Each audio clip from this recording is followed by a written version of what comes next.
پر مجیب زادران مینه بنګالی انجلی د مجیب د واده په حق له څه وایي. سلام او مینه ملګرو، هیله ده چې روغ او جوړ به وئ. درنو کتونکو، تاسو ګورئ دا وخت یاران پلس یوټیوب چینل. که چېرته تاسې زموږ چینل ته نوي راغلي یاست نو مهرباني وکړئ زموږ چینل در سره سبسکرایب کړئ.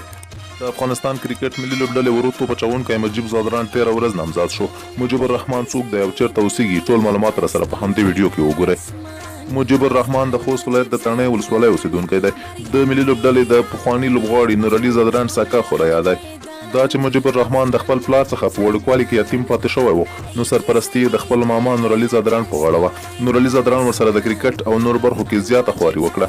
په خپلو ځایي اکاډمیو کې او نورو ځایونو کې کرکټ ورته وښوده او د مجیب الرحمن زیات استعداد د دې لامل شو چې د خوست په ملي ټیم کې ورته ځای ورکړل شي.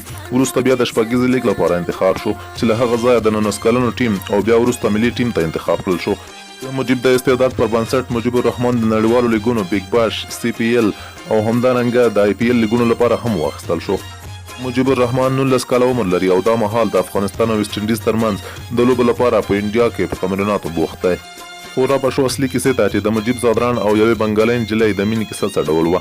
یوه بنګالی انجلی چې رابعه حسین نومیږي او 20 کاله عمر لري، د بنګلادیش د ډاکې ښار اوسېدونکي د وایي مجیب پرې خورا اغېز کړی و. دا د مجیب د بال او یا هم د مجیب سره د مخامخ لیدو لپاره ډېره زیاته لیواله وه.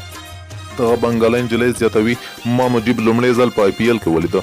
له هغه وروسته افغانستان له بنګلادیش سره سریز ونیوه، نو زه ډېره زیاته خوشحاله وم چې مجیب به له نږدې وګورم. هماغه وه چې د افغانستان او بنګلادیش ترمنځ سریز کې ټولو لوبو لپاره لوبغالي ته راتلم او د مجیب له لوبې مې خوند اخیسته. بنګالی انجلی زیاتوي ما غوښتل له مجیب سره تماس ونیسم او ورته د واده وړاندیز وکړم، خو هر کله مې چې د مجیب د نامزادۍ خبرې په ټولنیزو رسنیو کې ولیدې نو پر ما یې ډېر زیات بد اغېز وکړ او زما هر څه له خاورو سره خاورې شول. دغه انجلی زیاتوي ان که مجیب زادران غوښتي وای زه افغانستان ته هم ورسره تلم، هر چېرته چې دی اوسېده زه هم ورسره اوسېدلم، خو متاسفانه چې هر څه ګډوډ شول. ملګرو، له تاسو څخه ډېره زیاته مننه چې ویډیو مو سره تر پایه پورې وکړه. که زموږ چینل ته نوي راغلي یاست نو مهرباني وکړئ زموږ چینل در سره سبسکرایب کړئ. موږ تل هڅه کوو د سپورت او سیاست له ډګره تاسو ته تازه او دقیق معلومات پر خپل وخت وړاندې کړو.